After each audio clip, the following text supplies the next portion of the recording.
बसलोय, तुमचं डिसाइड होतंय का नाही, काय खायचंय, कुठं जायचंय?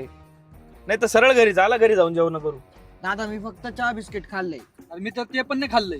ए बा, इथं वडापावला भारी भेटतो, इथं थांबायचं का? दादा नाश्त्याचा टाइम नाही हा, जेवण करायचं जेवण. दादा हे हॉटेल एक नंबर, इथं जायचं का? अरे तिथं गर्दी पाय किती आहे. इथं ऑर्डर मिळेपर्यंत घरी पोहोचू आपण, काय रोशा? दादा इथले हॉटेल थांबू, गर्दी नाही तिथं. ए दादा याचं नको ऐकू, ज्या हॉटेलला गर्दीच नाही तिथं काय टेस्ट घंटा भेटणार आहे. एवढं करण्यापेक्षा ना मॅपवर एखादं चांगलं हॉटेल शोध रोशा. दादा पुढचा लेफ्ट घ्यायचा आहे. बस बस दादा इथं इथं. हेच होतं का ते 5 स्टार हॉटेल? हा दादा मॅपवर हेच दाखवलं होतं. तिथं एकदम क्वालिटी मटन खाणं, इथं थांबायचं का? ए दादा सोमवार आहे आज, सोमवारचं मटन. ए दादा हे साऊथ इंडियन हॉटेल हे थांबव. हे माल नाही खायचं, इडली सांबर. ए दादा खरंच लय भूक लागली, कुठं तरी थांबव ना, वडापाव पण चालेल मला. आपलं डिसाइड होतं घर आलंय, आता घरी जाऊन जेवण करा.